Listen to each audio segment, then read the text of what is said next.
¿Cuántos hay ahora? Y ahora son 11. Bueno, está bien. Ya Buenas. arranqué cuando quieras. Bueno, entonces la vez pasada habíamos terminado viendo acá la fórmula para calcular el alabeo y queríamos ver las tensiones rasantes en la teoría de Blasov. Bueno, vamos a repasar acá algo que habíamos visto ya en teoría de vigas, que si nosotros tenemos una sección de pared delgada como esta, S es la coordenada curvilínea acá, el espesor E de S es variable, está aquí, pero para cada X es constante, ¿no? O sea que todos estos tienen el mismo espesor, todos estos tienen el mismo espesor, y si tomo acá otra paralela al eje X, todos estos tienen el mismo espesor. ¿Está bien? O sea, depende de S, pero no de X. Y entonces, si tomamos acá, para hacer el equilibrio, un elemento de nuestra viga de dimensiones delta S y delta X infinitesimales, si este punto tiene abscis, coordenada curvilínea S0, este de acá va a tener S0 más delta S. Y si este tiene X0, este de acá va a tener X0 más delta X. Y entonces vamos a tener actuando en estas caras de acá dos tensiones normales, sigma X0, que integrada en esta área me va a dar la fuerza que está actuando aquí, que entonces tengo que multiplicar la tensión sigma X0 por el espesor ES y por delta S, esta longitud. ¿Sí? Lo mismo, la que va a estar actuando acá va a ser ahora sigma evaluada en X más delta X, la tensión, por el área que tengo acá, que es el espesor S por delta S. Acá voy a tener actuando un flujo Q, evaluado en S0 por la longitud, nada más, porque el flujo ya tiene incluida el espesor, delta X. Y acá otro flujo, Q, evaluado en S0 más delta S por delta X también. Como no hay directa actuando, el equilibrio de estas cuatro fuerzas verticales me va a dar que esta fuerza, sigma evaluada en X0 más delta X por E evaluado, vamos a evaluarlo en S0 acá, porque como vamos a hacer delta S tender a 0, el espesor va a tender al espesor en S0. Por delta S, menos esta otra, sigma de X0 por el espesor S0 por delta S, más esta fuerza, QS0 más delta S por el delta X, menos esta otra, QS0 por delta X. Eso es 0 porque no hay fuerzas de directa actuando acá. Entonces, si en esta ecuación dividimos entre el producto de delta X por delta S, entre estas dos de acá podemos sacar el E de S0 de factor común y queda sigma en X0 más delta X menos sigma en X0 dividido delta X, el delta S se fue, más Q evaluado en S0 más delta S menos Q evaluado en S0 dividido delta S, el delta X se fue. Si ahora tomamos el límite cuando delta X tiende a 0 y cuando delta S tiende a 0, nos queda E de S0 por el límite de sigma de X0 más delta X menos sigma de X0 dividido delta X, más el límite de Q de S0 más delta S menos Q de S0 evaluado en S0 dividido delta S cuando delta S tiende a 0. Eso igualado a 0. Bueno, esto es la derivada de sigma con respecto a X, y entonces queda E en S0 por la derivada de sigma con respecto a X evaluado en X0. Más Q, la derivada de Q, perdón, con respecto a S evaluado también en S0. Bueno, como Q es el flujo que es tau por E, esto lo podemos escribir en forma genérica como la derivada de sigma con respecto a X por E, más la derivada de tau S con respecto, de tau pero por E, perdón, derivado con respecto a S igual 0. Bueno, este resultado ya lo habíamos visto en tensión de vigas, en la parte del cortante, y vamos a usarlo ahora. Y entonces tenemos este resultado, ¿sí? Y lo que podemos hacer acá es integrar en S.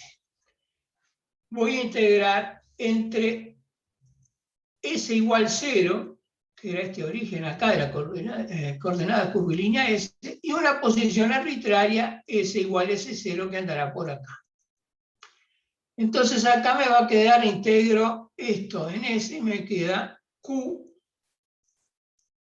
en 0, que 0, ¿no? Porque Q en 0 va a ser tau XS en 0 por E en S igual a 0, el espesor acá. Pero las tensiones rasantes acá son 0 porque este borde está libre de tensiones. Entonces Q en 0 vale 0. Y va a quedar entonces Q en S0. Si integro el diferencial Q entre S igual 0 y S igual a S0, va a dar Q en S0 menos Q en 0, que vale 0 porque la tensión rasante en 0 es nula, porque acá está el borde libre, está libre de tensiones rasantes. Entonces queda el Q evaluado en esta coordenada curvilínea S0, que eso es la tensión rasante en S0 por el espesor en S igual a S0, que es lo que está escrito acá. Y eso queda igual a la integral de esto. O sea, la integral entre S igual 0 y S igual a S0 de la derivada de la tensión sigma con respecto a X, como está acá, por E diferencial S. Bueno, y un signo de menos adelante porque pasó para este lado. ¿Sí? Bueno, nosotros sabíamos que sigma X era menos C por la derivada segunda del giro con respecto a X por la derivada sectorial omega. Eso ya lo teníamos acá. Ya lo habíamos probado. Entonces podemos sustituir sigma X por esta expresión acá y nos queda que tau, la tensión rasante en S0 por el espesor en S0, es igual a menos, y acá voy a derivar este sigma con respecto a X, me va a quedar E por omega por la derivada tercera de phi con respecto a X3. Como el único que depende de S ahí, de estos dos, es omega, sale el menos E, la derivada tercera de phi con respecto a X afuera, como hay un signo de menos, acá queda con signo de más, y queda E entonces por la derivada tercera de phi con respecto a X, por la integral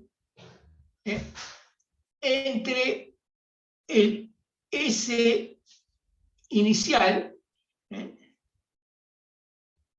este caso estamos tomando S inicial igual a 0. En otro momento podríamos integrar entre otro valor, como S inicial, pero por ahora vamos a dejarlo como S inicial igual a 0, sería esto de acá, y S0 por lo que nos quedó después que sacamos el factor común, o sea, omega que es una función de S, por el espesor, que es una función de S diferencial S. ¿Sí? Bueno, esto que tenemos acá, esta integral entre el S inicial, que lo estamos tomando igual a 0, ¿no? Pero la definición podría ser más general, pero vamos a tomarlo igual a 0. El S inicial igual a 0 y el S este genérico, S0 que tomamos por acá por el medio, ¿sí? De omega por E, fíjense en que es muy parecido a lo que nosotros llamábamos momento estático en la teoría de vigas. Porque, ¿qué nos quedaba en el momento estático en la teoría de vigas? Nos quedaba que, por ejemplo, el momento estático MI era la integral en el área de I diferencial área, en un área a 0, ¿no? Hasta un valor. Fíjense en que E por ds es un diferencial área, o sea que eso quedaría igual. Y lo estamos cambiando por la coordenada sectorial normalizada omega. Entonces, con la generalización que veníamos haciendo de pasar de las coordenadas cartesianas a las coordenadas sectoriales, esto lo podemos llamar momento estático sectorial mu omega evaluado en S0.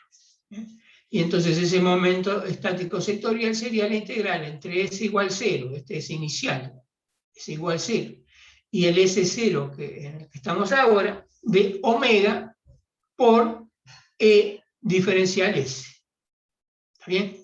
Bueno, si sustituimos esta fórmula acá, nos queda que la tensión rasante evaluada en S0 es igual al espesor en S0 por E por la derivada tercera de phi con respecto a X por el momento estático sectorial evaluado en S0. ¿Está bien? Bueno, llegamos acá a esta fórmula entonces que nos va a permitir calcular, si conocemos el giro, las tensiones rasantes. Bueno, vamos a dejar eso por ahí. Y vamos a ver cómo calcularíamos ahora el momento torsor de Blasov. ¿Sí? Entonces, si nosotros, ¿qué tenemos que hacer? Bueno, acá tenemos un flujo actuando sobre nuestra coordenada media. ¿Sí? Si yo tomo un trozo muy pequeño de mi sección, de longitud delta S, veo que la fuerza que produce ese flujo sobre esta sección va a dar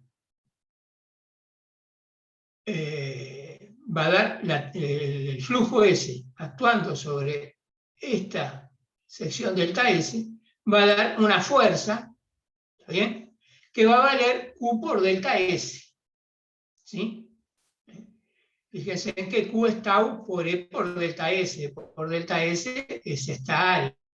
Si acá tengo una tensión rasante tau actuando, si yo integro esa tensión rasante en esta área, me da la fuerza. Esa fuerza entonces es igual a tau por el espesor por la longitud de línea media, tengo aquí, delta S. Eso es Q por delta S. ¿Está bien? Ahora, si yo quiero tomar el momento de esta fuerza, Q delta S, el momento torsor, con respecto al centro de corte C, lo que tengo que hacer es multiplicar esta fuerza por la distancia que hay entre la recta esta tangente a la línea media en el punto que estoy considerando, por esa fuerza Q delta S por esta distancia, lo sub C. Entonces voy a tener que el delta momento torsor que va a producir esta fuerza va a ser esta distancia, entre la tangente a la línea media en el punto que estoy considerando ρ sub c, por esta fuerza Q delta S. ¿Bien? Ahora, si yo integro todas estas fuercitas de acá, todos estos, perdón, momentos torsores elementales acá, cuando S varía desde esta posición inicial, S inicial o S igual 0, a esta posición final, S final, me va a dar el momento torsor total M omega, momento torsor de Blasov. Ese va a ser la integral entonces entre el S inicial y el S final de todos estos momentos elementales, que sustituyéndolos por esta expresión sería Q ρ sub C diferencial S. Si ahora sustituimos Q por la tensión rasante por el espesor, nos queda la integral entre el S inicial y el S final de la tensión rasante por el espesor, y acuérdense que ρ sub C diferencial S, ρ sub C de esta distancia, por este elemento, trozo elemental de curva acá, de línea media, delta S, era el doble del área, era el área sectorial, digamos, el doble del área de este triángulo curvo que nos aparece acá. Entonces voy a sustituir ρ delta de S por delta omega minúscula, que es lo que ya habíamos visto en la clase pasada. ¿Se acuerdan acá cuando hablamos de estas áreas sectoriales? Rho delta S era el delta omega, el diferencial de área sectorial. Entonces nos queda esta expresión, que el momento torsor de Blasov, o M omega, es la integral entre el S inicial y el S final de las tensiones rasantes por el espesor diferencial el área sectorial. Esto. Bueno, habíamos visto también en la clase pasada que nosotros podíamos pasar del área sectorial omega que tenemos aquí al área sectorial normalizada restándole esta constante. ¿Sí? Recuerdan que lo habíamos visto acá. Esa constante era el área de este triángulo. O sea, es una constante. Este punto es el origen de la coordenada sectorial omega minúscula, y este otro punto era el origen de la coordenada sectorial normalizada omega mayúscula. La diferencia entre los dos es esto, que es el área de este triángulo de acá. Entonces, al variar S, va a variar el área sectorial con S en mi coordenada omega minúscula, va a variar el área sectorial con S en mi coordenada, con este otro origen ahora, omega mayúscula, pero no va a variar la diferencia entre las dos, que es el área de este triángulo curvo, digamos, constante, que vale ese omega sobre A. Entonces, como estas dos son funciones de S, pero esta es una constante, si yo derivo ahora con respecto a S, me va a quedar que el diferencial de área sectorial normalizada es igual al diferencial de área sectorial sin normalizar. Entonces acá puedo sustituir el diferencial de área sectorial sin normalizar por el de área sectorial normalizada. ¿Sí? Y ahora voy a integrar entre la S inicial y la S final, integrando esto por partes. Bueno, ¿qué pasa si integro por partes? Va a quedar esta expresión por la primitiva de esto. O sea, esto por omega. Evaluado todo esto entre el S inicial y el S final. Pero ¿cuánto valen las tensiones rasantes entre el S inicial, que es este borde libre de tensiones, y el S final, que es este otro borde también libre de tensiones rasantes. Las dos tensiones rasantes en los bordes, como están libres de tensiones, van a ser 0.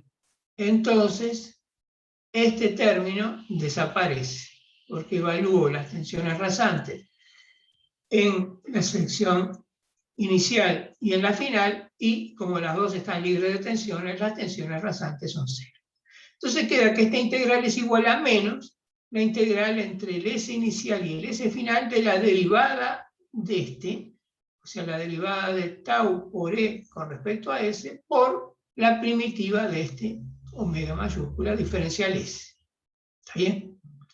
Bueno, ¿qué pasa ahora? No, me quedó esto, con esta expresión que yo tengo acá. Esta puedo usar esta fórmula. La fórmula que habíamos probado recién acá.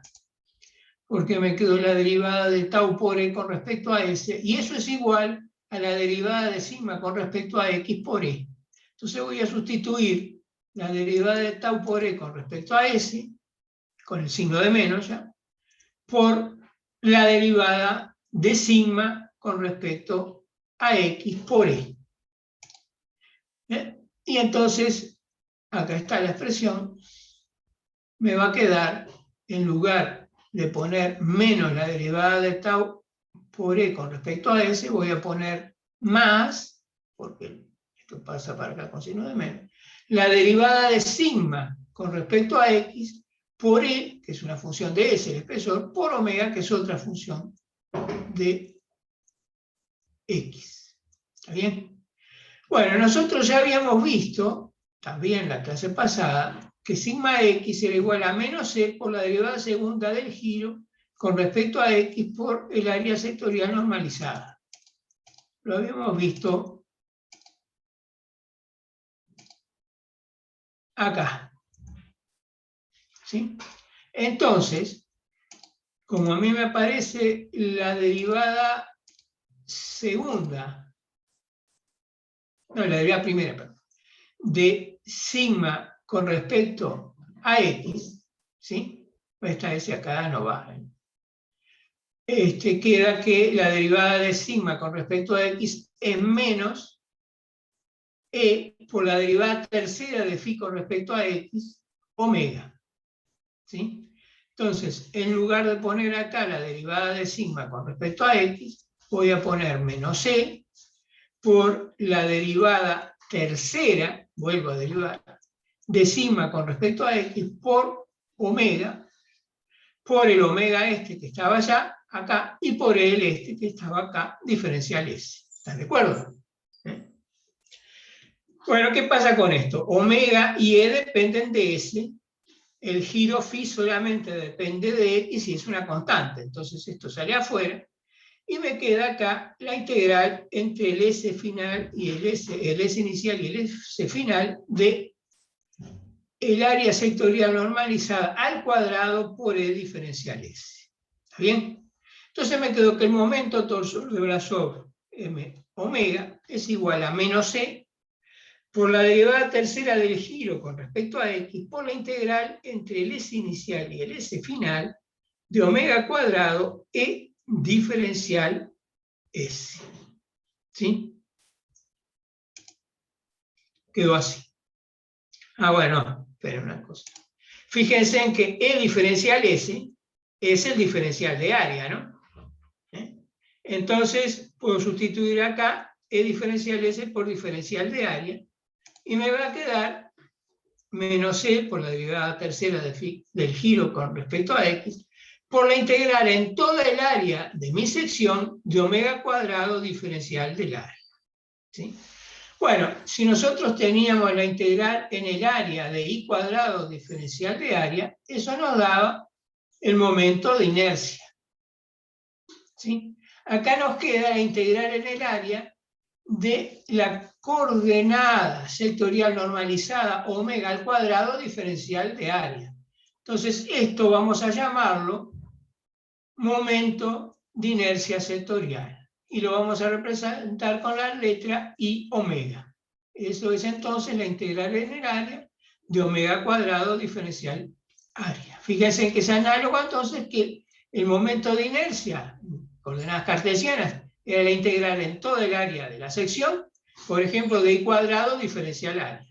Acá estamos pasando de la coordenada cartesiana I o Z a la coordenada sectorial normalizada omega. Y entonces la definición es análoga y definimos análogamente un momento de inercia sectorial y omega.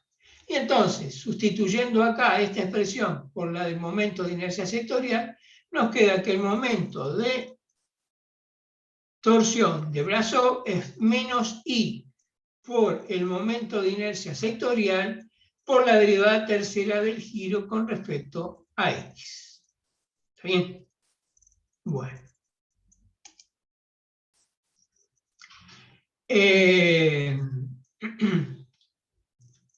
Todavía acá no estamos con fórmulas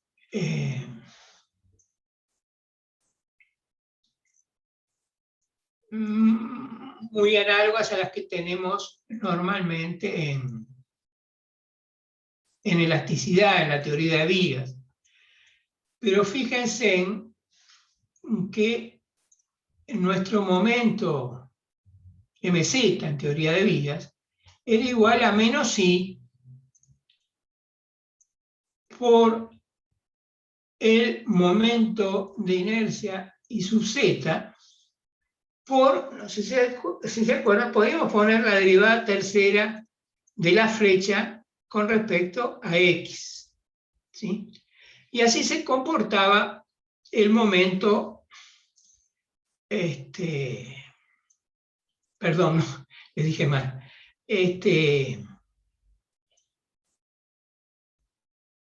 no, en realidad, este momento de, la derivada segunda, ¿no? El momento de inercia, ¿no? Aparecería la derivada segunda. Está bien, ahí está. Pensémoslo así, mz es igual a menos I en teoría de vida, ¿no? Menos C por I sub z por la derivada segunda de la flecha con respecto a X. Eso sí lo habíamos visto, ¿se acuerdan? ¿Está? Y acá nos quedó que el momento de inercia de Blasov es menos I, menos C, por el momento de inercia sectorial, por la derivada tercera de la flecha, del giro. Si nosotros buscamos una analogía en la que el giro en la torsión de Blasov se comporte como la flecha en teoría de vigas, en realidad este momento torsor de Blasov se estaría comportando como el cortante. El cortante era la derivada del flector, ¿no? Y no como el flector. Entonces, necesitaríamos definir, porque no nos apareció así en la teoría como la fuimos desarrollando, algo que se comporte en la analogía que estamos buscando, no como cortante, estamos de acuerdo, acá se me comportaría en la analogía esta como el cortante, porque el flector es menos E por el momento de inercia por la derivada segunda de la flecha, ¿sí?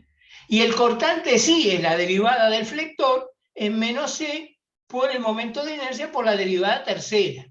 ¿Sí? Entonces la fórmula que yo obtuve acá, si busco una analogía en que el giro pase a ser la flecha, sería análoga a la del cortante y no a la del flector. Entonces yo no tengo una magnitud análoga a la del flector. Y bueno, voy a tener que definirla. Pero ¿cómo sería la del flector?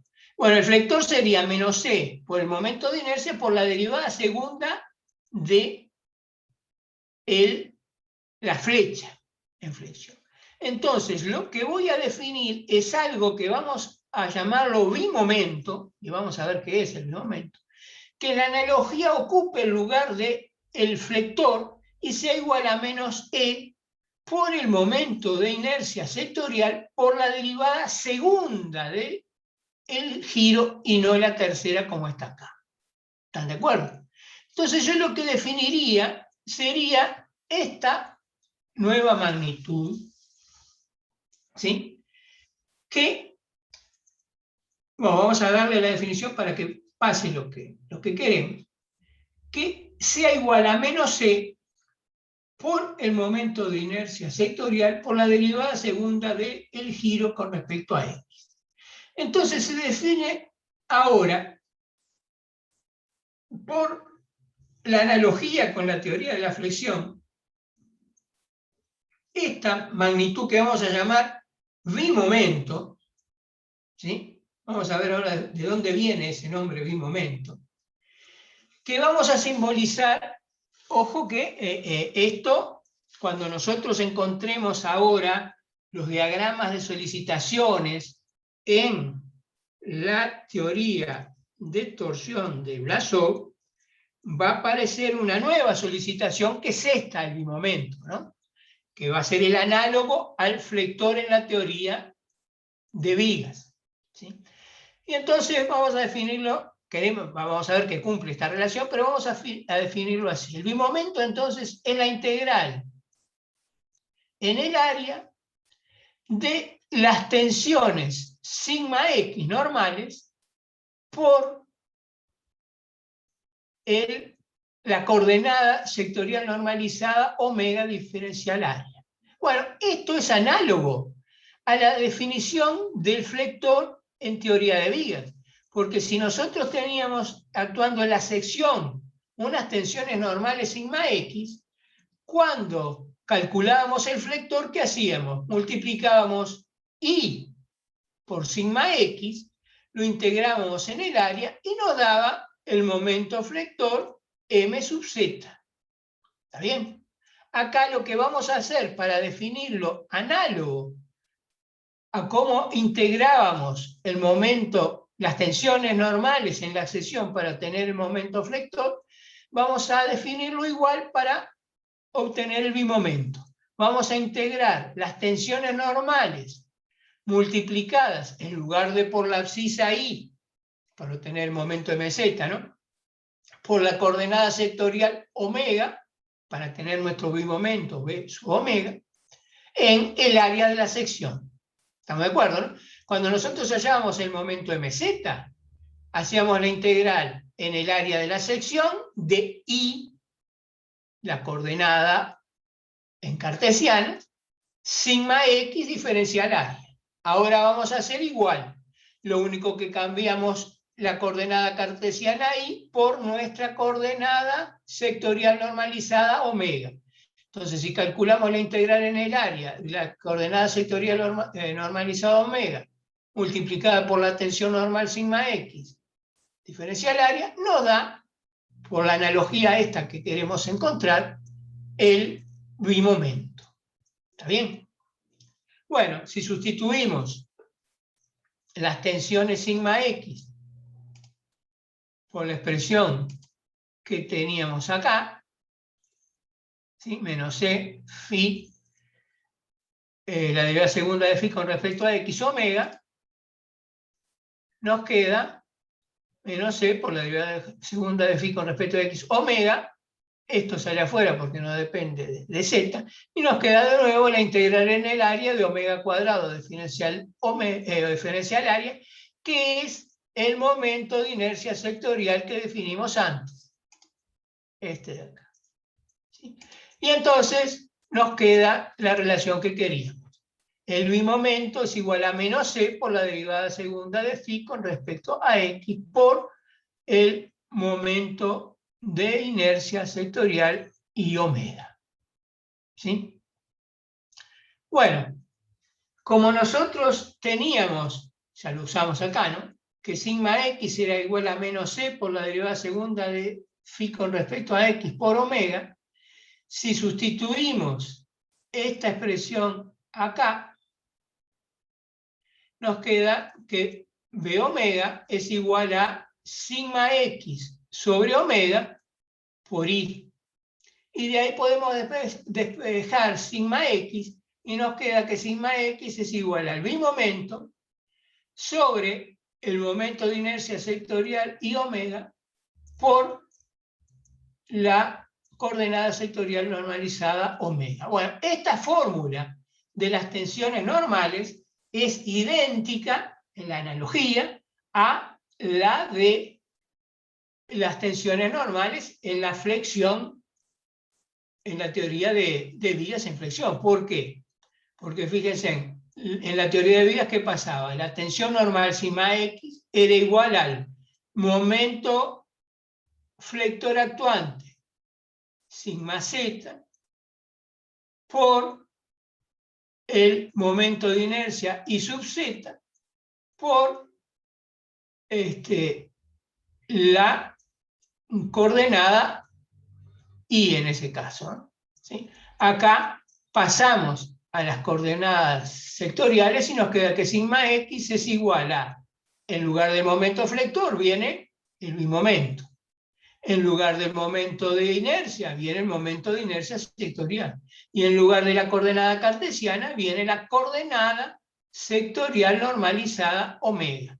Entonces obtuvimos para las tensiones normales en la torsión de Blasov una fórmula análoga a la que teníamos para las tensiones normales en la flexión de vía. Queremos reproducir ahora la fórmula de las tensiones rasantes de Djuravsky. Teníamos, lo habíamos calculado acá, que las tensiones rasantes eran iguales a E por la derivada tercera de phi con respecto a X por el momento estático sectorial dividido el espesor. Si acá en lugar de esto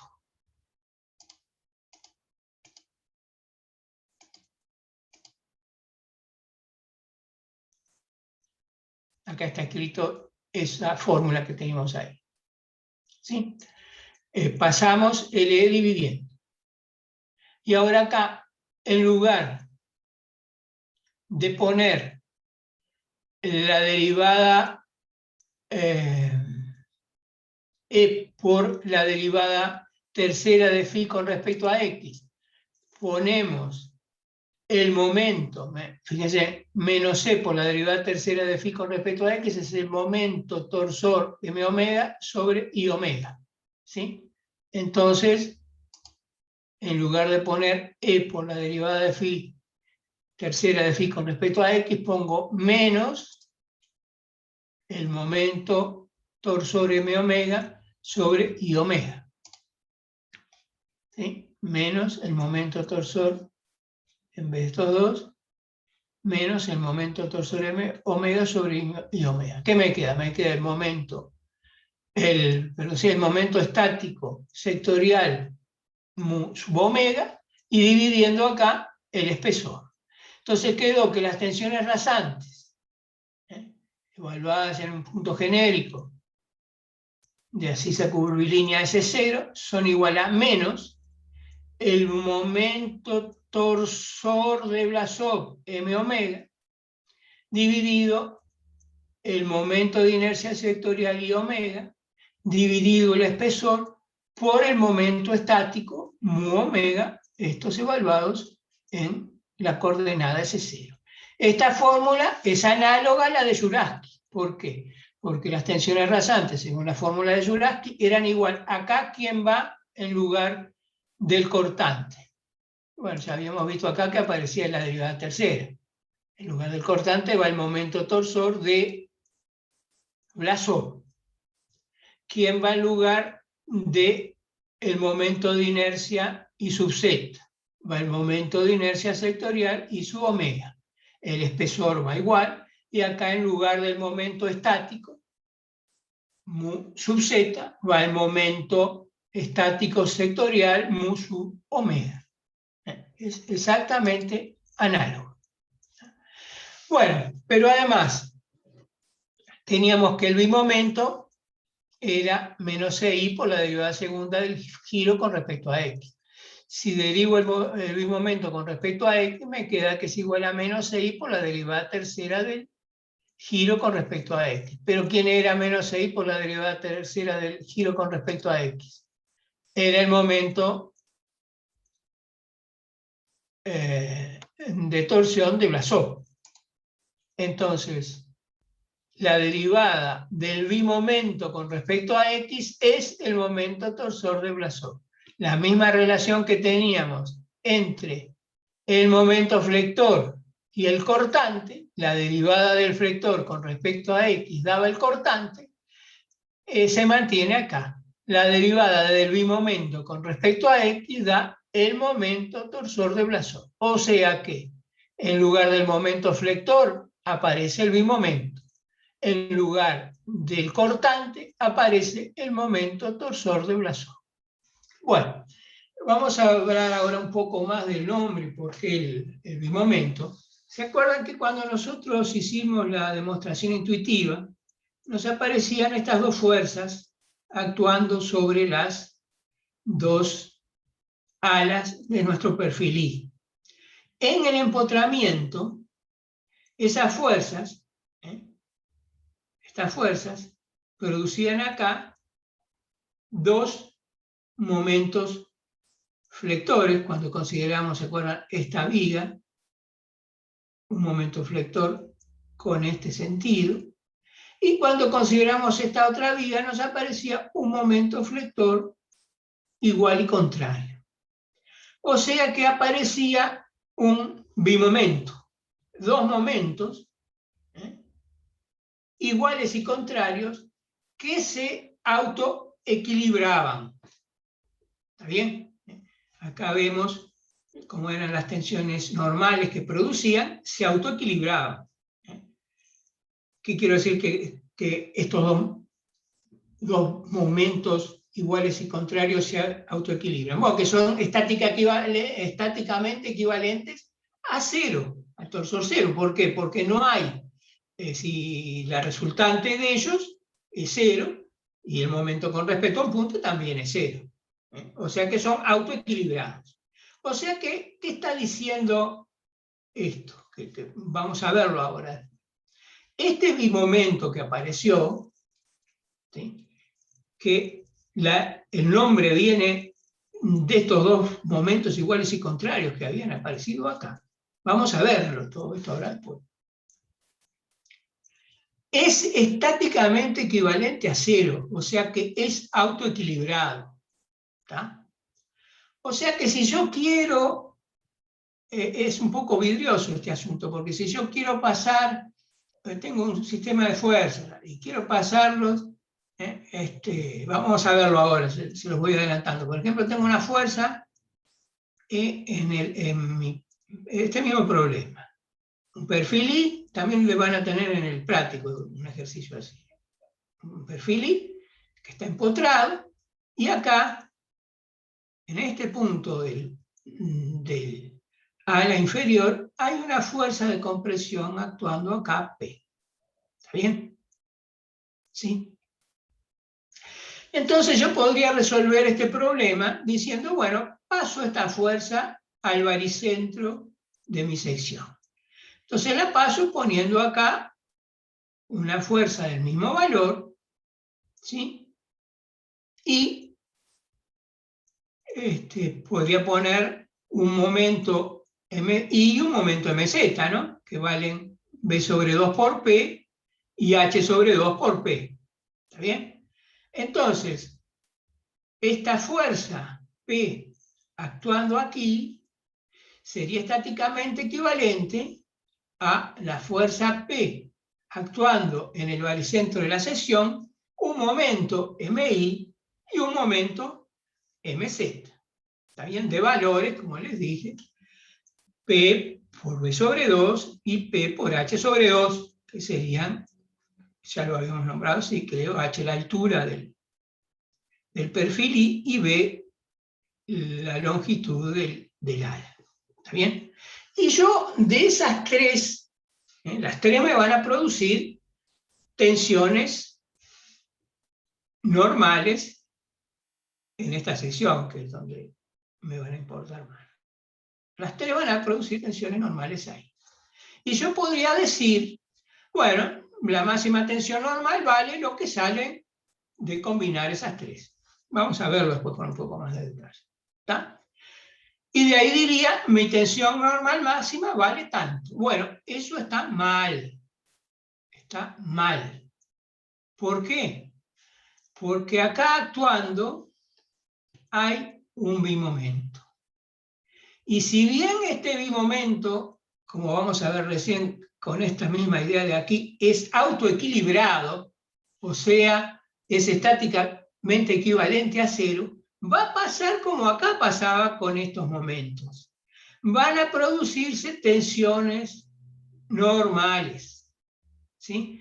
Y entonces acá donde estaba P, se van a producir esta tensión normal máxima, que se las voy a tener que sumar a las que encontré por la acción de P en el baricentro, del momento MI y del momento MZ. Me falta este valor de esta tensión normal.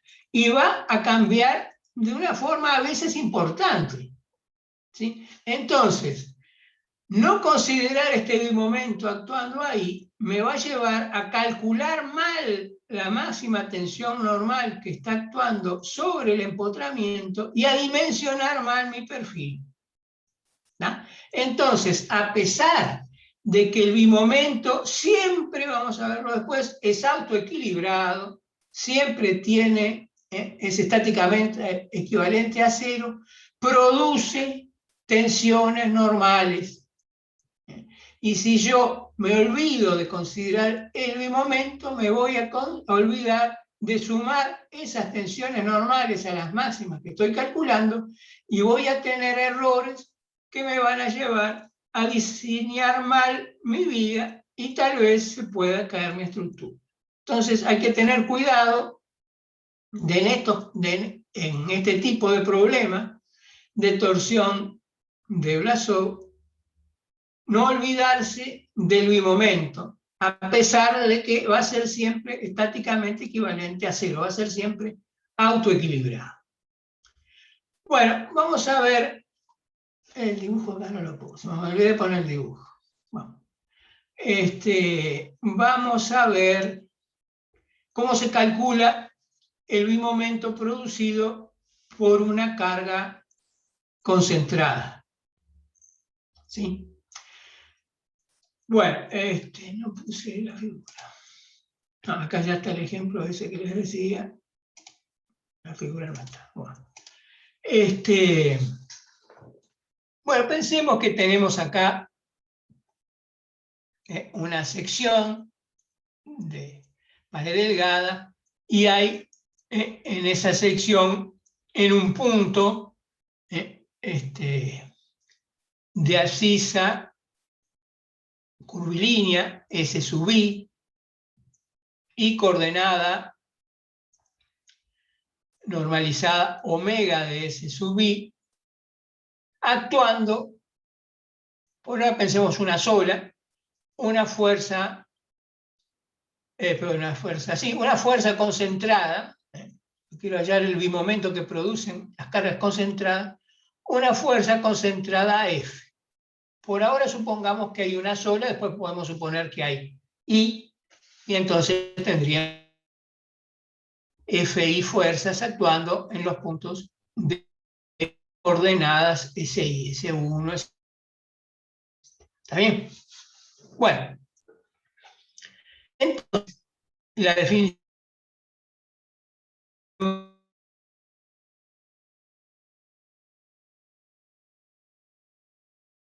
del área de la coordenada C por tensión normal. ¿Sí?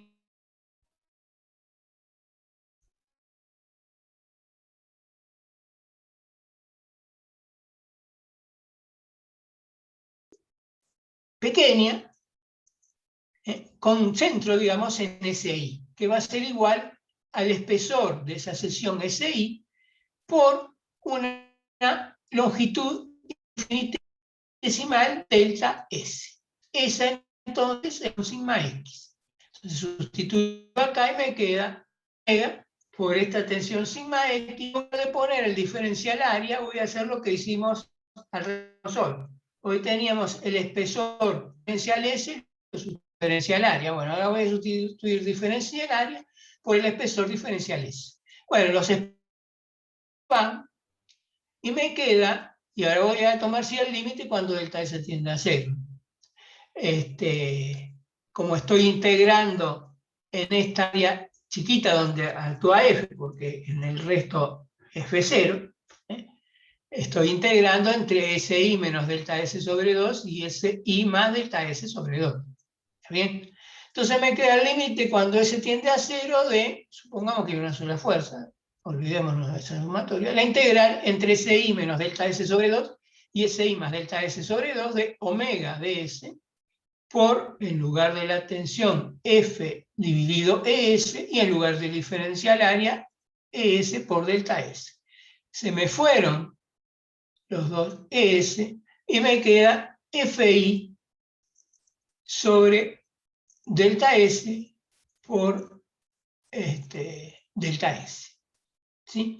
Bueno, FI es una constante, lo saco afuera, y delta S también es constante. Esta constante va tendiendo a 0, pero no depende de diferencial S. Delta S es fijo. ¿Sí?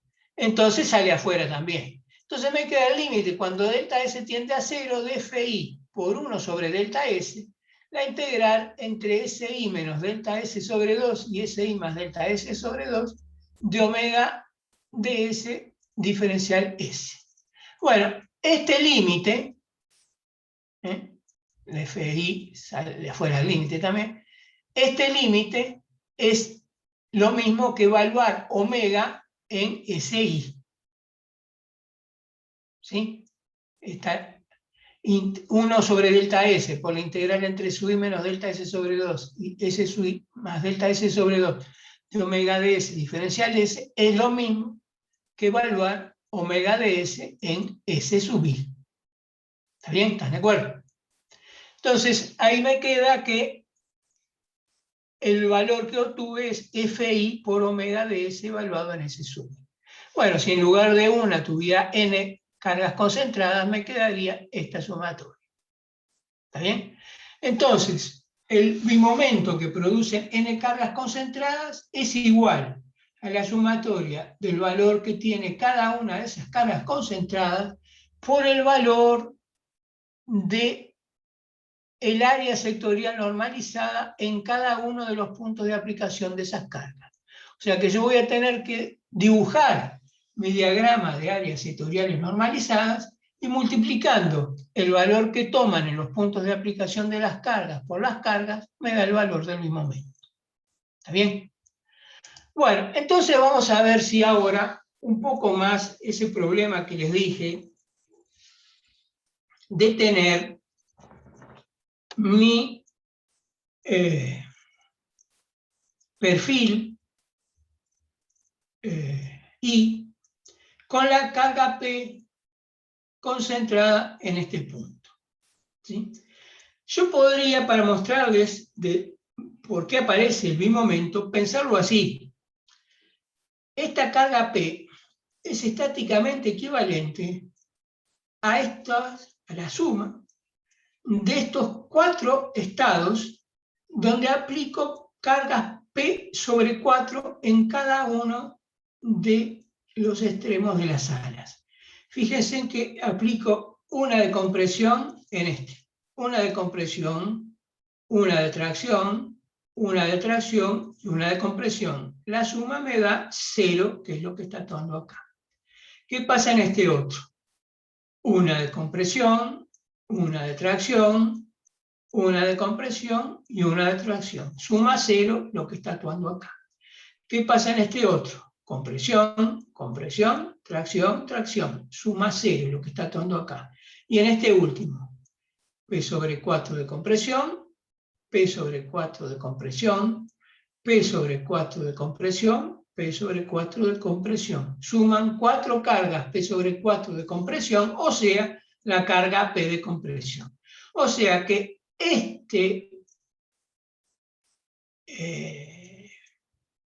esta carga P aplicada en este extremo del ala inferior, es lo mismo que estas 4 cargas sobre 4 actuando acá, estas 4 acá, estas 4 acá y estas 4 acá.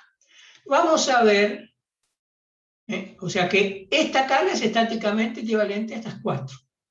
Si yo lo pensaba trayéndolo acá, me quedaba P en el baricentro y los dos flectores MI y MZ. Pero ahora tengo 4. ¿Cuáles son las 4? Bueno, estas 4 son equivalentes a tener la P en el baricentro. El diagrama de tensiones normales que provoca acá, no en el tramo inicial, sino en el tramo final, digamos en el empotramiento, es el que está acá, de compresión, todos los valores iguales, a P sobre el área. ¿Está bien? P sobre el área, todos iguales así.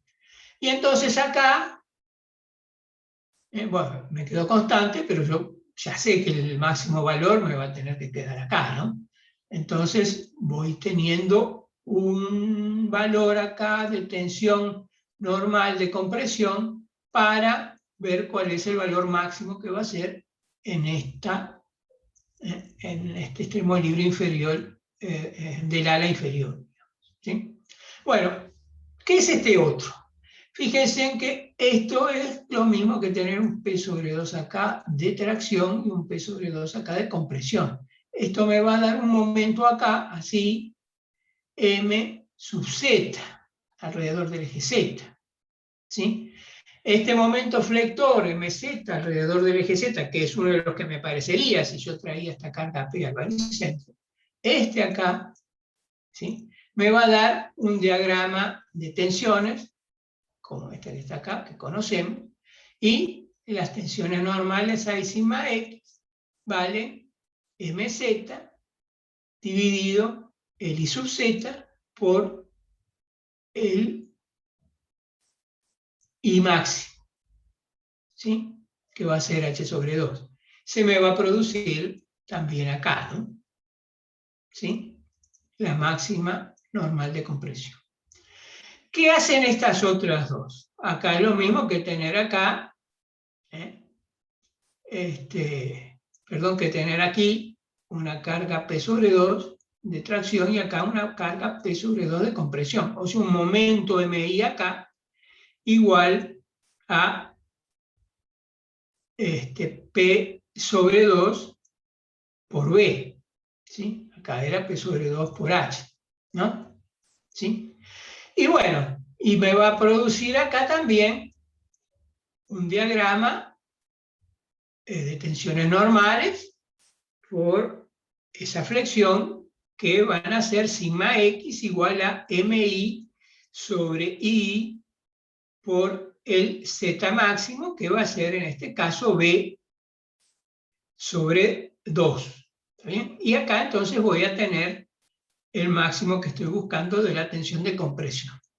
Ahora, ¿qué pasaba entonces si yo me quedaba nada más con lo que yo les dije? Traigo la carga P al baricentro, pongo el momento MI y el MZ. Me iba a quedar con las tensiones normales sumas de esta y de esta. Y iba a decir que el máximo valor que tenía era la suma de estos tres, que venía de acá. ¿Está bien? Pero fíjense en que con la idea que hicimos de los P, me aparecieron estos otros que todavía no los consideré. Bueno, ¿qué son estos?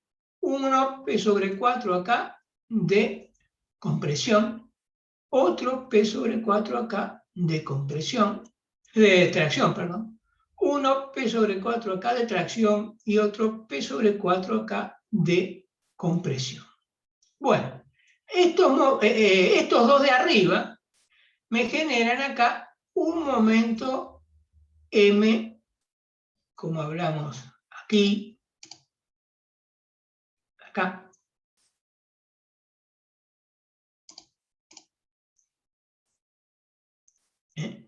de valor P sobre 4, que es el valor de la carga, por el brazo del par, que es B. Y estos otros me producen otro momento igual y contrario. ¿Lo ven? Igual y contrario. ¿Sí? Del mismo valor. Pero ¿qué pasa? Estos dos momentos, igual que estas cuatro cargas de acá, son autoequilibradas. Las cuatro cargas también, ¿no? La resultante es cero, porque hay dos iguales de compresión y dos iguales de tracción. Y además, el momento con respecto a un punto es cero. ¿Sí? Porque estas dos dan, este par da un par así, y un par igual contrario. Entonces, el momento con respecto a un punto también va a ser cero. O sea que este es autoequilibrado. Claro, como es autoequilibrado, cuando yo lleve la carga acá no aparece, porque es cero. No me aparece el autoequilibrado. Pero sin embargo, este momento de acá me produce estas tensiones normales acá. Y este momento de acá me produce estas tensiones normales acá. Que yo, bueno, las podría calcular como vimos antes, pensando en las tensiones normales, pensando en estos momentos, pero también las puedo calcular con, primero, calculando el bimomento de las cuatro cargas concentradas por esta fórmula. Y después, calculando las tensiones normales que produce ese bimomento por esta otra fórmula. ¿Qué necesitaría para eso? Bueno, primero, calcular acá mi diagrama de área sectorial normalizada omega. Lo preciso para calcular el bimomento con esta fórmula. También lo preciso acá para calcular las tensiones normales. Entonces voy a tener el bimomento y voy a tener acá el área sectorial normalizada. Y después que tengo el área sectorial normalizada, calcularle su momento estático y su omega. ¿Está bien? Fíjense en que no es el caso, pero si yo quisiera calcular las tensiones normales, pero necesitaría calcular acá el momento estático, ¿no? Sectorial. Bueno, entonces, la fórmula de las tensiones normales, y es la fórmula que tenemos para los problemas estos, en que aparecen torsión de Blasov, ¿sí? Combinada con fuerzas de directa y momentos flectores. O sea, ven que la torsión de Blasov acá se comporta como una solicitación, el bimomento se comporta como una solicitación más.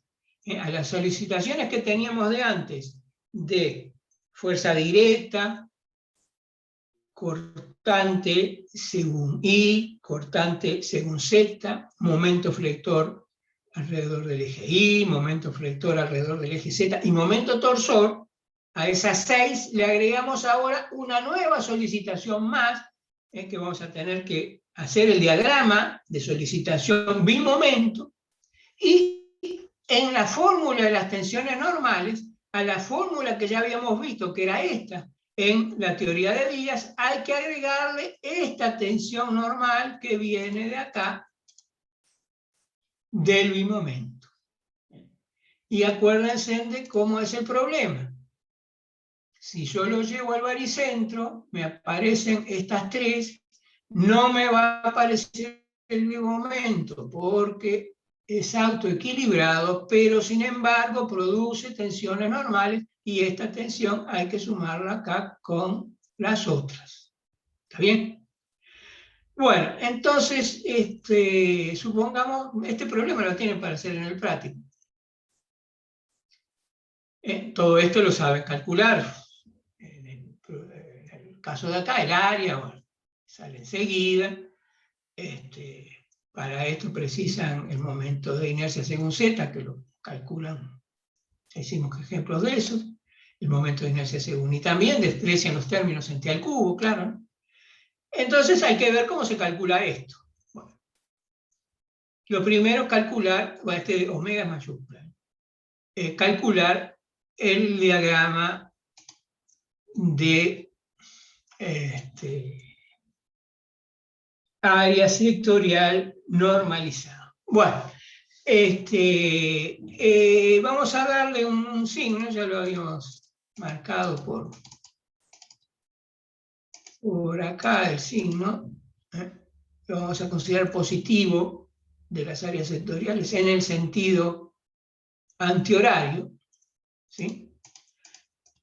Y ahí se pueden, con esa idea de positivo en el sentido antihorario, se pueden sumar o restar, ¿no? Yo acá tengo el centro de corte, vengo calculando mi área sectorial normalizada, paso de acá a acá, se suman, estas dos son positivas. Acá, si sigo después, empiezo a tener de aquí para adelante una parte negativa, ¿no? ¿Sí? Porque el sentido ahí me quedó horario, me queda negativo. Entonces, al área que venía calculando hasta acá positiva, cuando paso para acá, o sea, voy calculando. Estoy en este punto, mi área es positiva. Si quedé positiva acá, acá en una zona, empiezo ahora a irle restando un área,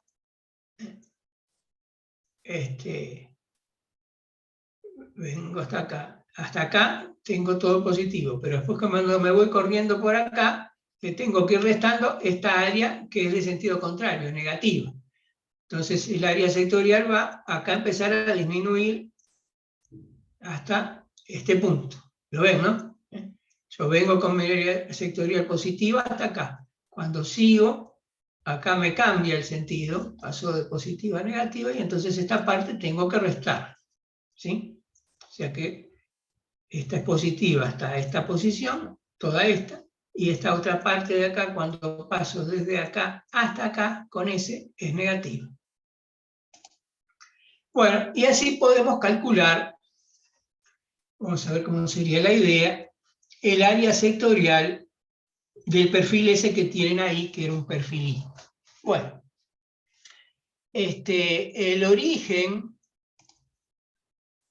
de la medida del área sectorial normalizada, donde yo tomo acá el origen de todos los triángulos, es el centro de corte, que se acuerdan que habíamos demostrado coincide con el centro de torsión. Es alrededor de donde gira la sección sometida a torsión de Blasov. ¿Está bien? Entonces yo tengo que encontrar mi centro de corte. Como el perfil tiene dos ejes de simetría, el centro de corte está acá. ¿Sí? Y se acuerdan que habíamos dicho que yo después tengo un polo. ¿Se acuerdan? Para tener el área sectorial normalizada. Era este de acá. ¿Sí? Cumplí esta definición, ese polo. Esta área acá era 0. ¿Sí? Entonces, me había hecho uno de ustedes el comentario sobre el eje de simetría, ¿sí? El polo del área sectorial normalizada, el punto de origen, o sea, este punto de origen es del área sectorial genérica, omega. Este punto de acá es el área sectorial normalizada, que cumple con esta definición, ¿sí? Yo podría calcularlo así, ¿está bien? Calculo el S omega, si lo hago con respecto a uno cualquiera, tomo cualquier origen, ¿sí? Entonces, calculo mi diagrama de áreas sectoriales genéricas omega, después le calculo el S omega, lo divido entre el área, resto acá, y ahí obtengo la que es normalizada, o sea, cumple esta condición con el polo de origen de área sectorial normalizada. Pero si ya me doy cuenta que si tengo un eje de simetría, el polo está ahí, entonces la cosa es fácil porque lo voy a tener en el eje de simetría. O sea, coincide con mi centro de corte. Entonces, yo me voy a ir moviendo con un punto acá y voy a tomar centro de corte, que es acá, el polo ese que tomé ahí, y al moverme acá siempre voy a tener área sectorial 0. Entonces, en toda esta zona, el área sectorial vale 0. ¿Tá? Bueno, llegué acá ahora, y acá cambio de polo y voy a tomar de origen, digamos, del área sectorial normalizada, y voy a tomar este. ¿Sí? ¿Está bien? Y entonces voy a considerar el área de los triángulos formados por el centro de corte, que es este de acá, el nuevo polo para este brazo, que es este de acá, y ahora me voy a mover así con mis triángulos de esta manera. ¿Sí? Y entonces acá voy poniendo el área de cada uno de estos triángulos. Bueno, va a variar linealmente, ¿no? Desde 0 hasta un máximo valor que va a estar acá. ¿Cuánto vale? Va a valer el área de este triángulo. El área de este triángulo es la base esta, que es h sobre 2, por la altura esta, que es h sobre 2. Pero se acuerdan que el área sectorial normalizada, el 1/2 no iba, ya estaba puesto. ¿Sí? Era el doble del área del triángulo.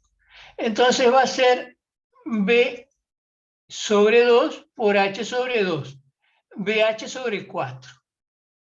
¿Sí? Vamos a ver el signo que tiene ahora, pero acá voy a tener un valor, omega 1 igual a bh sobre 4. Bueno, si hago el mismo razonamiento acá, también va a valer bh sobre 4. Si hago el mismo razonamiento acá también y acá también. O sea que todos estos valores valen bh sobre 4. Ahora, ¿qué signo tiene? Bueno, este de acá, cuando recorro en este sentido, tiene sentido horario.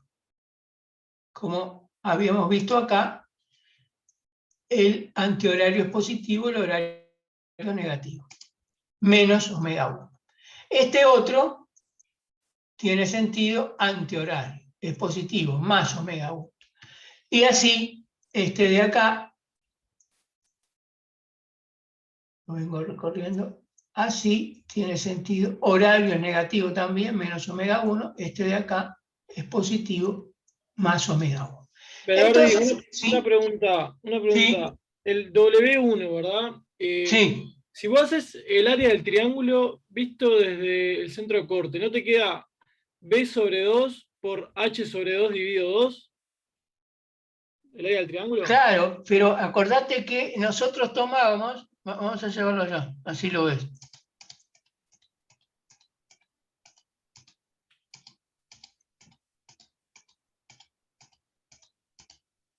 Nosotros tomábamos el área sectorial ya con el 1/2, para no Verdad. considerar el 1/2 y decir Verdad. que son iguales. O sea, el 1/2 cuando calculamos el área del triángulo sería como el área del rectángulo, si querés. Claro. ¿Sí? Está bien. Pero hay libros, ojo con eso, cuando van a libros distintos, ¿no? Porque hay libros que sacan el 1/2. Yo puse el 1/2 para que en la analogía que vamos viendo que va quedando, quedara igual que la de viga. Si no, acá aparece un 2. No me acuerdo si multiplicando o dividiendo, pero aparece un 2. ¿Tá?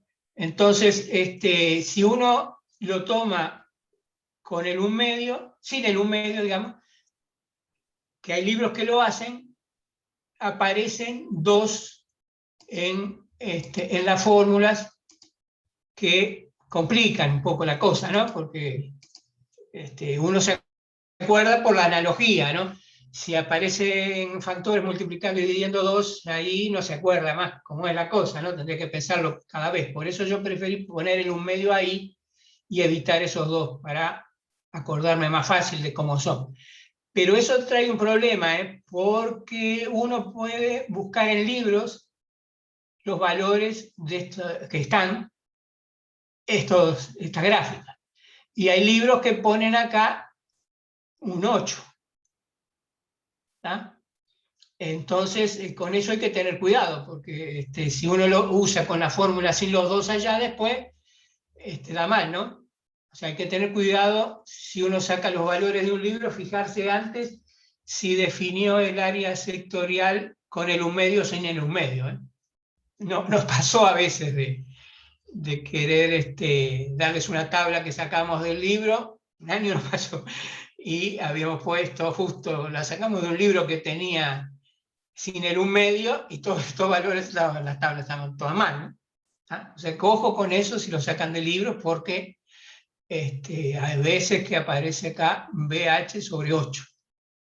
¿Está bien? Bueno, uno podría calcular, ahora no nos interesa a nosotros para las tensiones rasantes, pero también si uno quisiera hacer ahí, como les hablé, no se diera cuenta de hacer el polo de esa manera, ¿no? Puede tomar cualquiera en realidad. Tendría que calcular el S omega, vamos a calcular y así. Pero ahora no nos interesa, porque estamos con el problema de la torsión. Lo que sí nos interesa es calcular el que precisamos momento de inercia sectorial. Momento de inercia sectorial. Vamos a verlo así.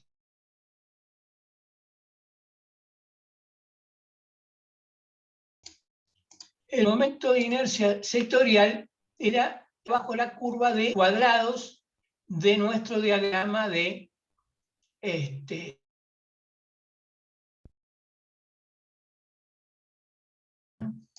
Entonces, hay una tabla que nos permite eludir el problema, porque yo, ¿qué podría hacer? Bueno, podría agarrar esta recta, ¿sí?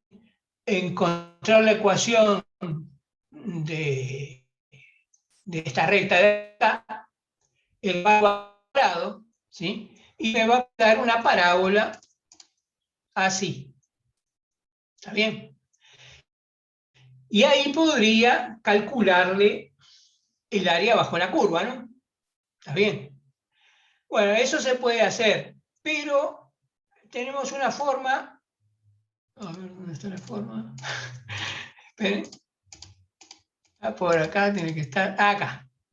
Tenemos una forma de hacerlo más fácil, porque acá tenemos una tabla que nos da la integral de m cuadrado diferencial x, cuando m es una función constante, o una función trapecial, o una función triangular con distintos signos, y así distintas funciones. ¿Está bien? Entonces, podemos tratar de usar esa tabla en vez de integrar. Y decir, yo vengo acá y tengo una función triangular, que quiero integrarla desde acá hasta acá, esto vale b, ¿sí? Y tiene dos valores iguales, ¿no? Menos omega i y más omega 1 con este valor, y más omega 1 con ese valor de ahí. ¿Sí? Bueno, entonces voy a la tabla. ¿Qué pasa? Voy a la tabla y sería esto, ¿no? Tengo dos valores iguales y contrarios, y entonces la integral de esto da 1/3 por el valor al cuadrado, y acá no está incluida la longitud, o sea, por la longitud, ¿no? ¿Está bien? Entonces voy a decir que el valor S va a ser 1/3 por B2H2 sobre 16 por B. ¿Está bien? Eso daría 16 tercios B3H2, ¿no? ¿Está bien? A ver, acá está. ¿Qué pasó? Acá me dio 24. A ver. Acá lo calculé con otra forma, con la fórmula del área bajo una parábola. Pero a ver, ¿por qué? No da igual. ¿Qué pasó? A ver, ¿alguno de ustedes escribe la cuestión? A ver si nos damos cuenta qué pasó. Esto acá. MG, MD, son iguales y contrarias. Es el caso nuestro, ¿no? El área vale 1/3, dice acá, ¿no? Sí. 1/3 mg al cuadrado, ¿sí? Tenés que multiplicarlo por 2 porque tenés la de arriba y la de abajo. Creo que es por ahí. Ah, está, ya vi, sí, está. Yo creo que porque tenías un octavo. Y Por también estaba dividiendo, claro, das. Sí. Porque, vamos a ver, tengo que poner la de arriba y la de abajo, o sea, multiplicado por 2, y además iba dividiendo, ¿no? El 4. O sea que lo hice mal ahí cuando yo lo puse multiplicando. Pero vamos a verlo. Entonces, es 1/3 del valor al cuadrado por la longitud. Y por 2. Entonces me va a quedar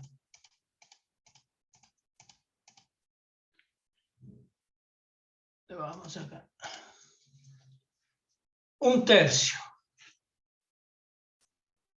B2H2 sobre 16 por 2, porque son 2 arriba y abajo, y por B, porque es la longitud. Entonces queda B3H3 dividido 24, ¿no? Está bien, ¿no? ¿Sí? Que era lo que teníamos acá. B3H2 sobre 24, va también por el espesor, ¿no? Porque estamos integrando el área bajo la curva, ¿no? El espesor va también, ¿eh? Ojo con eso. ¿Sí? Por T. ¿Está bien? Bueno, entonces con eso tenemos I omega. ¿Sí? Bueno, acá hay una tabla que da los valores de I omega. Se puede verificar, da lo mismo. Considera distinto valor B1 y B2 de las alas. Acá, si B1 igual B2 igual B, nos va a quedar 24 porque nos queda 2, y acá nos queda B3. Entonces nos queda B3H2 por el espesor.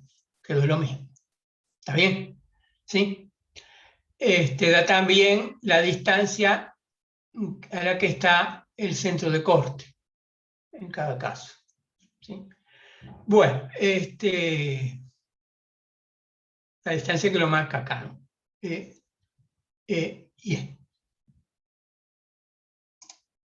Bueno, vamos a volver acá. Y entonces con eso, y esto el ejercicio lo tienen para hacer en el práctico, con eso tenemos todo lo que está acá, ¿no? O sea, ¿cómo evaluaría yo el B? Tengo que multiplicar P sobre 4, negativo, positivo, negativo y positivo, para tener el B, ¿no? Acuérdense que B tiene esta fórmula. La fuerza con su signo por el omega, que lo tengo acá. Negativo, positivo, negativo, positivo. Entonces, ¿cómo va a quedar? Este de abajo, por ejemplo, es positivo. Y esto es negativo. Entonces va a quedar negativo, negativo, negativo, negativo. Los 4 van a quedar negativos, porque el omega ven que va cambiando de signo, positivo, negativo, y el P va cambiando de signo, positivo, negativo, positivo, negativo, positivo.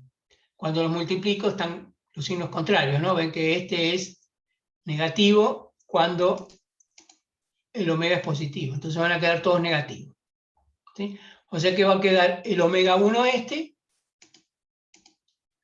multiplicado por P sobre 4, con signo de menos y 4 veces. O sea que va a quedar menos P omega 1, o sea, menos P BH sobre 4. Ese va a ser el valor del bimomento B. ¿Sí? Hay que multiplicarlo, ¿eh? Para tener el omega acá, ¿sí?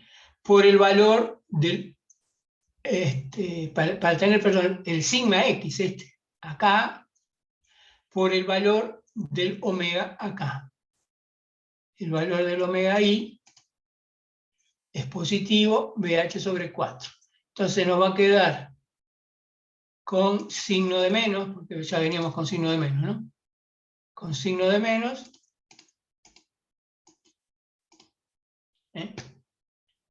el P por el omega 1S que encontramos al cuadrado, ¿sí?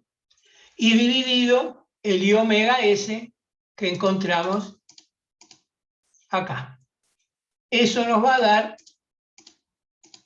la tensión normal acá, que va a ser de compresión como era esta, como era esta y como era esta. Son las 4 negativas, ¿eh? Es todo con signo de menos.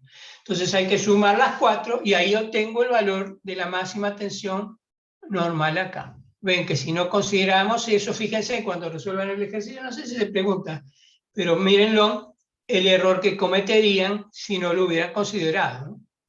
Porque de momento produce acá una tensión normal del orden de las otras. ¿Ah? O sea, hay que tenerlo en cuenta siempre. Bueno, entonces con eso van a poder hacer ese ejercicio. Bueno, acá están como quedan los signos de los bimomentos. Si queda así, el bimomento es negativo. Si quedan así, el bimomento es positivo. A nosotros nos quedó negativo, era así. Claro, esta era de compresión, ¿no? Fíjense, quedaba así y así, y el otro al contrario. Bueno, vamos a escribir ahora la analogía. Gema, ¿me traes un reloj que no sé la hora? Un reloj. Vamos a ver la analogía. ¿Sí? La analogía está marcada acá. Y acá está marcada gráficamente cómo se trabaja con la analogía. ¿Sí? Pero para terminar con la analogía necesitamos lo que sería el equivalente a la ecuación de la elástica. Para eso vamos a considerar este problema muy simple de torsión. Tenemos una barra, aislamos una zona en esa barra de longitud, sometida a torsión, ¿no? De longitud delta X, una barra central, y entonces tenemos que este es un punto de coordenada x0, esta es la longitud delta x de esta parte infinitesimal de barra, y esta otra sección tiene coordenada x0 más delta x. Hay un momento distribuido, mt minúscula, que es una función de x, y acá están actuando con los signos que ya vimos en esta sección el momento torsor mt, evaluado en x0, y en esta otra sección el momento torsor mt evaluado en x0 más delta x. Entonces, si hacemos el equilibrio de momentos torsores, nos va a quedar, como vamos, positivo la de la mano derecha para el torsor. En este extremo es positivo, el MT distribuido también es positivo, y este es negativo. Entonces nos queda MT evaluado en X más delta X, o sea, el torsor en el extremo derecho, menos MT evaluado en el extremo izquierdo, MT en XC, más los MT positivos. Esto es la integral entre X0 y X0 más delta X de el MT de X diferencial X. Bueno, lo dejamos como está. En esta integral usamos el teorema del valor medio, nos queda que esto es igual a MT evaluado en X0 más alfa delta X por delta X, con un alfa entre 0 y 1. Si dividimos entre delta X y tomamos el límite cuando delta X tiende a 0, acá nos va a quedar la derivada de MT mayúscula con respecto a X evaluado en XL, y acá nos queda MT minúscula el distribuido evaluado en XL. O sea que si en lugar de estar hecho en este punto X0, estuviera hecho en cualquier punto arbitrario, X de la barra, quedaría que la derivada del momento torsor actuante en esa sección X con respecto a X, más el momento torsor distribuido, es 0. Bueno, bueno, ahí está la idea de los signos y de los signos de los bimomentos que les dije recién. Y entonces, ahora podemos encontrar el equivalente de la ecuación de la elástica sustituyendo la derivada del momento torsor con respecto a X. Acá solamente actuando, el momento torsor que actúa es el de Blasov, por la fórmula del momento de Blasov, que era menos EI por la derivada tercera del giro, y nos queda MT menos EI por la derivada cuarta del giro igual 0.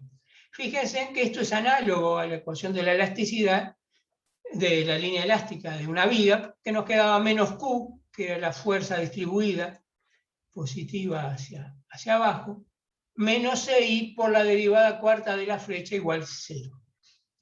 Fíjense en que entonces en la analogía, phi va en lugar de la flecha, el momento de inercia sectorial va en lugar del momento de inercia I, o en este caso Z sería, y acá el momento torsor distribuido en nuestra barra va en lugar de menos la carga distribuida en nuestra viga. Bueno, entonces con eso tenemos acá completa la analogía que nos va a permitir resolver los problemas de torsión de Blasov usando la analogía, y por medio de esa analogía resolver un problema de flexión de vigas. ¿Sí? ¿Qué es lo que se corresponde en la analogía entonces? La carga distribuida en la flexión de vigas Q se corresponde, me faltó poner un menos acá en realidad, con menos el momento torsor distribuido MT. ¿Sí? Las cargas concentradas P en la ecuación de la flexión de vigas se corresponde con los momentos torsores concentrados MT. La flecha de las vigas se corresponde con el giro en la barra sometida a la torsión de Blasov. La derivada de la flecha con respecto a X, que es el giro, se corresponde con la derivada del giro de torsión con respecto a X, que es el barrenado. Ojo que acá, como el giro no tiene por qué ser lineal, el barrenado no tiene por qué ser constante. Mejor dicho, en general no va a ser constante. El momento flector MZ se corresponde con el bimomento B sub W. El momento de inercia y sub Z con el momento de inercia sectorial y su omega. hay que calcularlo según tablas, o si no aparece el nuestro en ninguna tabla, bueno, como hablamos recién. La derivada segunda de la flecha con la derivada segunda del giro. El cortante, que es la derivada del momento, es menos EIZ por la derivada tercera de la flecha. El momento torsor de Blasov, que es la derivada del bimomento, es menos EI omega por la derivada tercera del giro de torsión. La ecuación de la elástica acá era que Q era igual a menos EIZ por la derivada cuarta de la flecha. Nuestra ecuación correspondiente, la ecuación general de la torsión de Blasov, es que menos la carga distribuida, o sea, el momento torsor distribuido, es igual a menos EI, momento de inercia sectorial, por la derivada cuarta del giro con respecto a X. El momento estático, mu sub z, era la integral de I diferencial A en vigas. El momento estático sectorial, mu sub omega, es la integral del área sectorial normalizada diferencial A. ¿Sí? El momento de inercia I sub z era la integral en el área de I cuadrado diferencial A. El momento de inercia sectorial I sub omega es la integral en el área de omega cuadrado diferencial A. Las tensiones normales eran sigma x igual a el momento flector mz sobre el momento de inercia I sub z por la coordenada I. La tensión normal en la torsión de Blasov sigma x es el bimomento B sub omega sobre el área sectorial normalizada I sub omega, perdón, sobre el momento de inercia sectorial I sub omega por el área sectorial normalizada omega.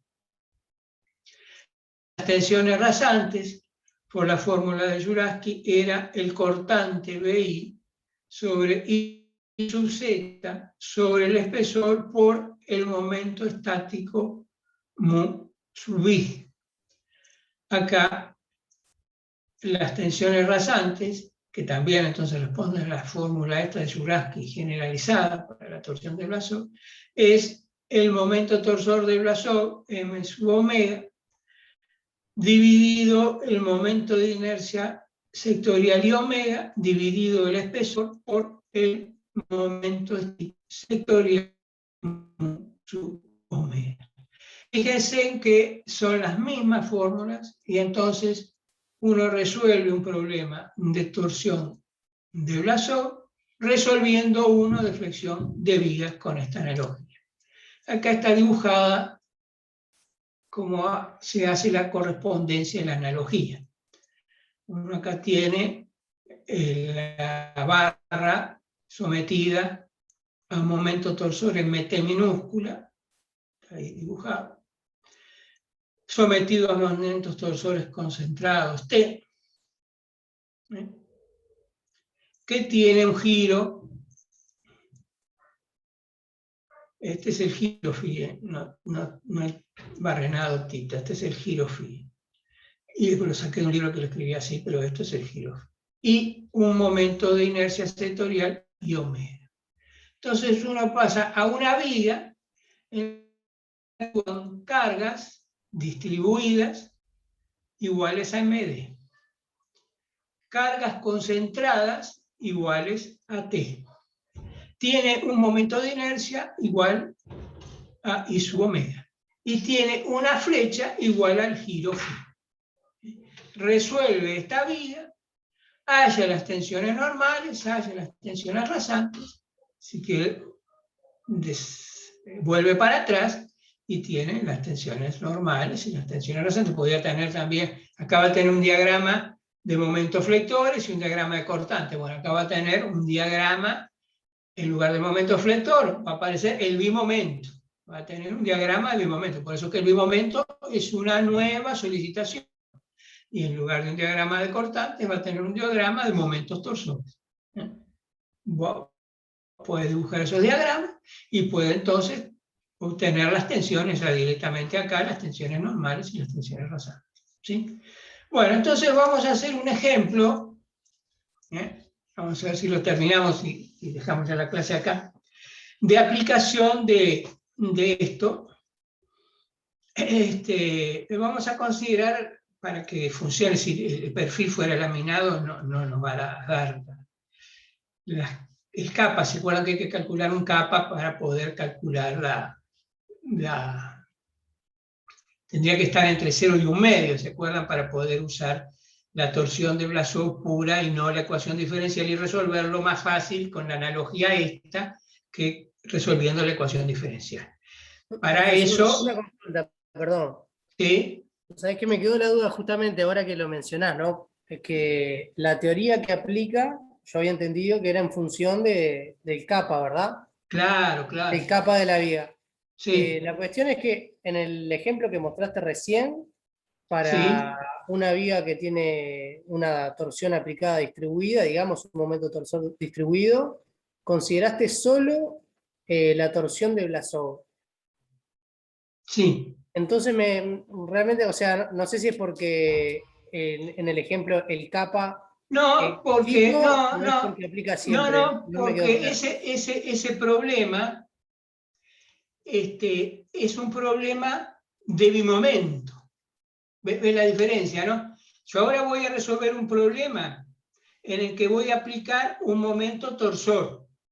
¿Está bien? Entonces ahí necesito calcular el kappa y necesito calcular mi torsión de todo por la torsión de Blasov o la torsión mixta, si me quedaron el kappa con otros valores. ¿Está bien? El problema anterior era un problema de bimomento, o sea, ahí aparecía un bimomento. Entonces, ese problema de bimomento siempre va a ser un problema de torsión de Blasov, porque en realidad, fíjate que acá no hay ningún momento torsor aplicado. ¿Ves? No hay ningún momento torsor aplicado. ¿Sí? Yo tengo directa, flector según Z, flector según I y bimomento. Entonces, sí, perfecto. Yo hacía referencia al segundo ejemplo, digamos, el que tiene un momento distribuido aplicado. ¿Cuál? Acá. ¿Esto de acá? Sí, exacto. No, claro. Esto de acá, esto es general, va a valer para la torsión de Blasov, según la condición que cumple el kappa, va a valer para una torsión de Blasov en que MT va a coincidir con M omega, ¿sí? Va a valer para una torsión de Saint-Venant en que MT va a coincidir con MSB, y va a valer para una torsión mixta en que MT va a coincidir con la suma de M de Saint-Venant más M de Blasov. O sea, esto es general para un problema de torsión. Vos cuando tengas este problema, esto vale siempre. Porque, o sea, ¿cuándo es que vale cada uno? Cuando yo sustituyo el MT por el MT de Blasov. Eso solo lo puedo hacer si kappa está entre 0 y 1/2. ¿Está?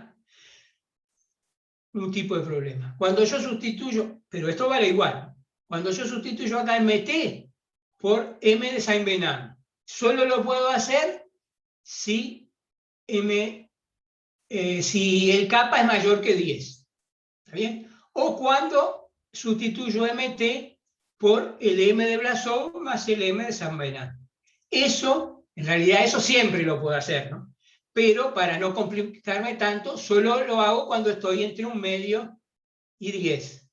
¿Tá? O sea, claro, esto en realidad siempre vale para la torsión mixta, porque torsión mixta siempre lo puedo usar.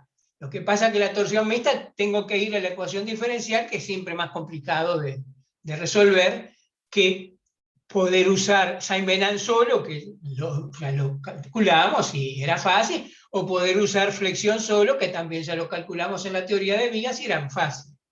Entonces, yo esas restricciones que me simplifican la resolución de mis problemas, de aplicar la teoría de vigas o aplicar la teoría de torsión de Saint-Venant, lo que hago es una simplificación.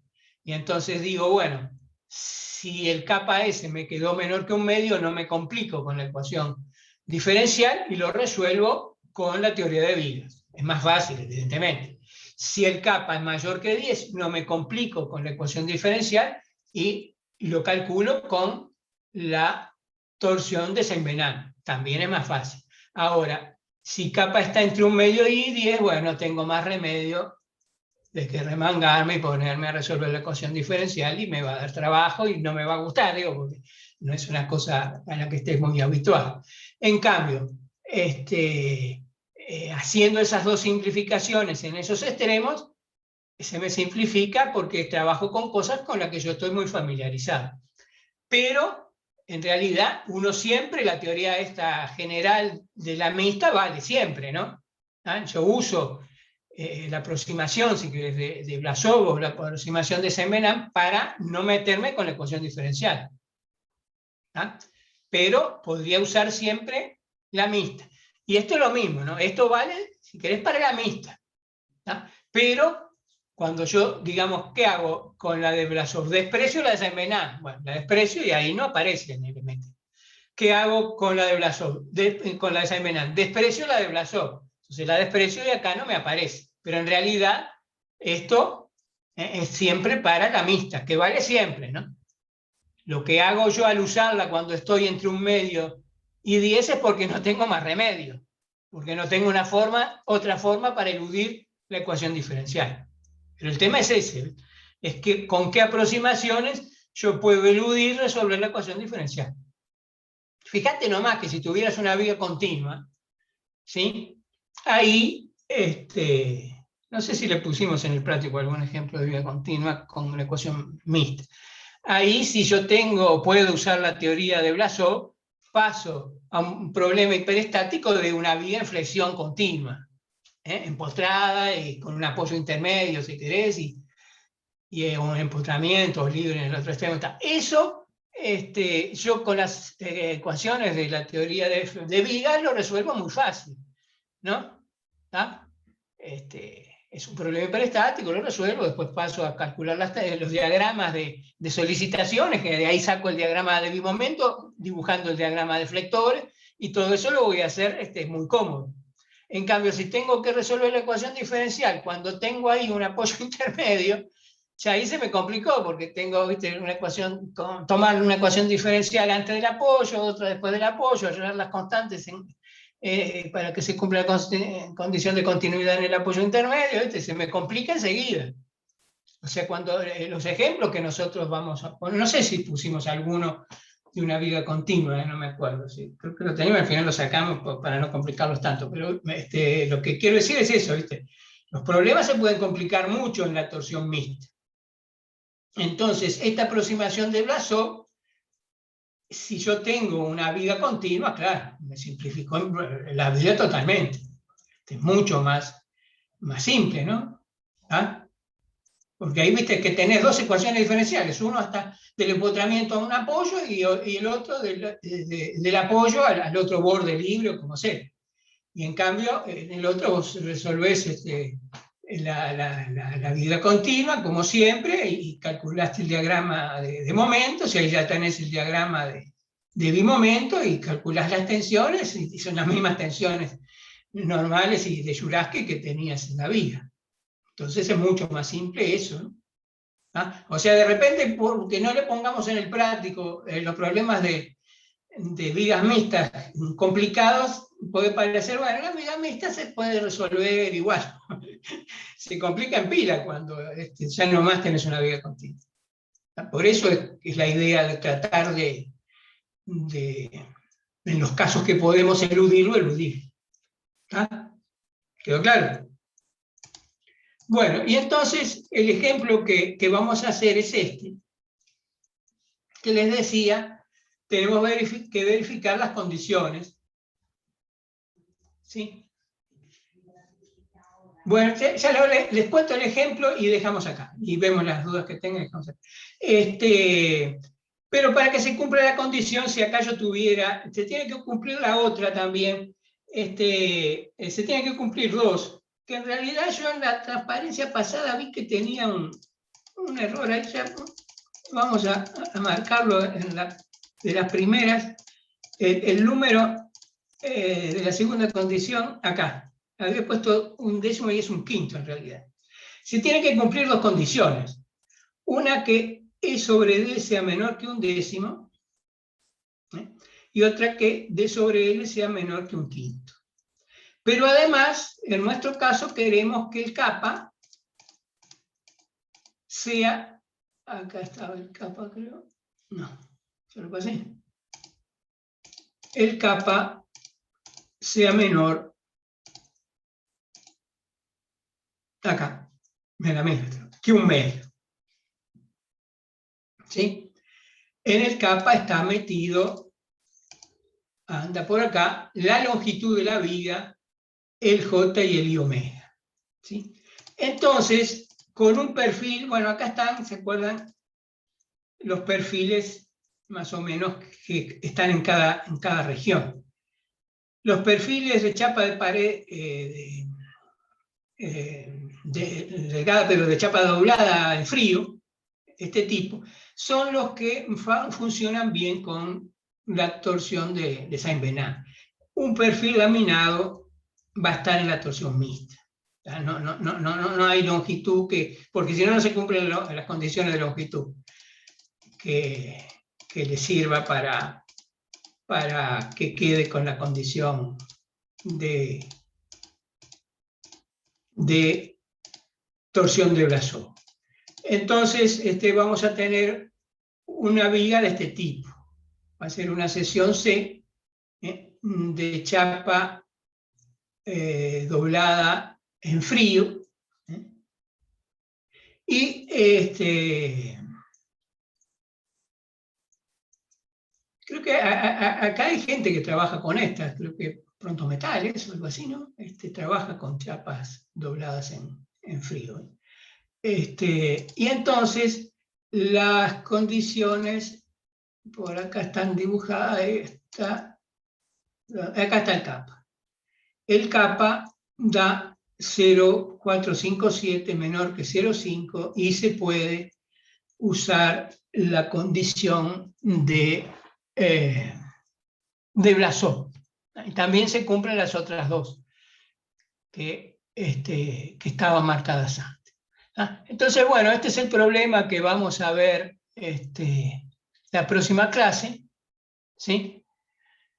Y vamos a ver si terminamos con el tema. Tengo que terminar porque ya le dije a Bonner que va a seguir él con la otra, con estructuras hiperestáticas. Bueno, les voy a contar entonces este ejemplo. Vamos a hablar después del problema mixto, que va a ser rápido, y vamos a hacer después otro ejemplo de un problema mixto. Y después nos va a quedar un tema que serviría para el problema de pandeo lateral de vigas. Okay. Ni siquiera lo puse. Bueno, que ni siquiera lo puse. O sea, si tenemos tiempo vamos a hablar de él, si no, lo dejamos por ahí. No lo puse. Lo dejamos por ahí. ¿Está? Bueno, no sé si tienen alguna duda, lo podemos ver, si no dejamos por acá.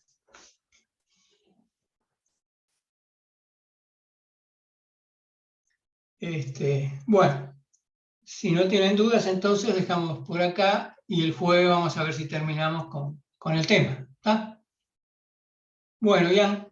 Perfecto, gracias. Que pase bien. Bárbaro, Berardi. Corto. Chau, chau. Chao.